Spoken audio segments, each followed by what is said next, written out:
So this has been my nightmare of an afternoon. I got a new graphics card today, which is this one up here, not the high performance one down here. Actually, I'll turn off the system because um, so this is an RX 470, and this is an ATI HD something something. It's a piece of garbage. It was like $5 on eBay or whatever. But it has a DVI port, and I want to do PCIe pass through, so I needed a second graphics card. Now I have this, which is 250, but this puts out more heat than I would like. And really, it's not doing any computation. And this isn't really a high-performance graphics card, but it's higher performance than something like this. And this puts out like 15 watts of heat or whatever. It's like its TDP is nothing. But I can't get it to work. I've tried it in 2 slots. I didn't originally try it in this top slot where it's like literally slammed against the 470. I originally had it in a lower slot down here where they both had a little bit of breathing room. Again, this one doesn't really need much breathing room. There's no real high performance compute going on. Oh yeah, also this Dell's really nice. It doesn't have any PCIe clips, so it's really easy to pull stuff in and out. It's a great computer. Except for this backplate is it messes up things up. It's not to spec with PCIe, which means that these things, trying to install stuff above this graphics card is a nightmare. That actually wasn't too bad. I had a USB card in there before, and getting that out was a nightmare because this backplate gets in the way. But anyways, this is the card here. And yeah, the BIOS in here recognizes it. It's I can choose the card to use for video output for the BIOS and stuff. And it recognizes this. It shows up. It says, oh, this is the VGA compatible video card, and the slot 5 is the slot down here, and slot 1 is the slot up here or whatever. Shows up when I'm outputting video from this card, and then when I switch this to be the default video card, nothing shows up. And I just can't get stuff to show up on it. It just doesn't work. Completely non-functional.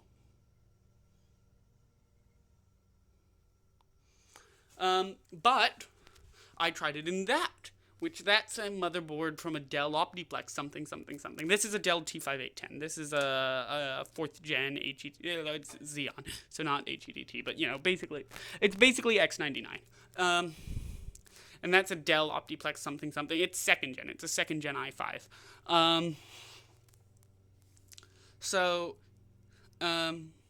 I can't remember all of the numbers for the 2nd gen i5. It's i5 25 something. It's a very middle of the road system from like 8 years ago or whenever 2nd gen was current. And it's in a weird case because reasons. But yeah, I had it installed on the primary video card slot on there, which is the blue one, because Dell helpfully likes to color code things. And I had it plugged in with a display port, because this has a display port and a DVI video output on this monitor. I've tried it with a display port and DVI on this. I really want DVI to work, but I tried display port. Neither of them would give me a video output on this one. But it's a PCI Express video card. This slot's a PCI Express Gen 3 by 8. The slot down there is a PCI Express Gen 2 by 4. So I've tried it in a Gen 2 and a Gen 3 slot. No difference.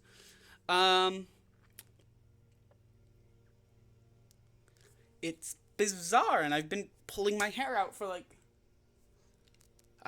probably an hour or two now, trying to figure it out and swapping slots and changing BIOS settings and wiping the CMOS and trying it in that, and it's just been a giant pain. And we're gonna end up back where we started because I'm gonna need to reinstall this. The one thing I can do is I have another ATI card. It might be the same ATI card, for all I know. I got it from this one I bought on eBay for like $5. The other one that I have, I got literally from the trash. That's in my server downstairs. That is just acting as that's an HP desk. Well, it's also HEDT, but it's an X79 board. Except it's not actually whatever the server equivalent is. It's from an HP HP workstation. Um, I, it has a motherboard from that in my server, and that doesn't have integrated graphics, and that doesn't like not having a graphics card in it, I don't think. I've actually... I don't think it will work without a graphics card. It will work without a lot of things, because it complains about not having a lot of things when it boots up. It doesn't, because it's not in an HP case. I like that Dell motherboard over there. That Dell motherboard also complains about not having a lot of things. These weird OEM cases have lots of weird things that the motherboards complain about not having. Like, that complains about not having front USB, and I'm like, how do you know if you have front USB or not? Like, it's weird. What the OEMs do. But anyways, that's completely besides the point. The HP also complains about not having front USB, except it does have front USB, because HP uses a normal connector for front USB, except they don't quite use a normal connector, because the front USB works, and it's with the normal connector, but the motherboard thinks it doesn't have it. That also has front USB. Actually, that one might not complain about not having front USB, but that one complains about several other things. That one definitely doesn't have front audio, and I'm pretty sure it complains about that. I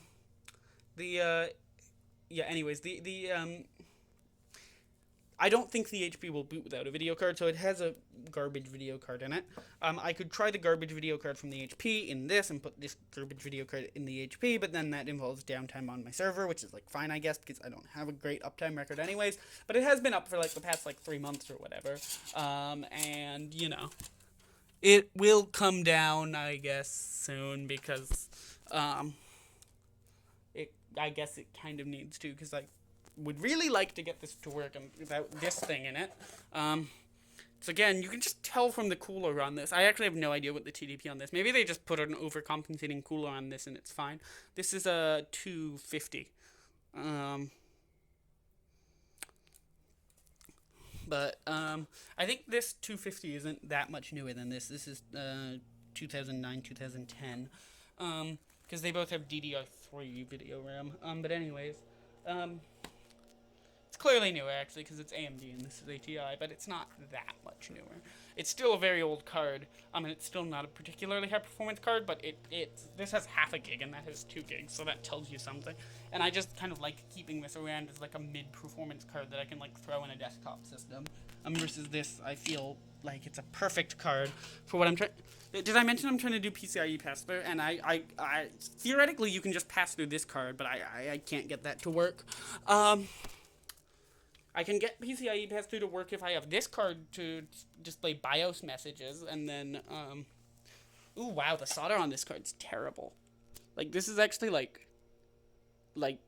impressively bad. Like, I think I would be hard-pressed to do worse than that. I actually never noticed that before. Anyways, sorry, I'm, like, really all over the place. I'm very, all over the place right now. Yeah. I've spent way too long, like, in a very cramped position on my floor trying to get this to work. And the shelf collapsed, so I have, like, a bunch of junk behind me now, that I need to clean up. Anyways, I'm gonna stop filming and, like, actually get stuff done. Bye.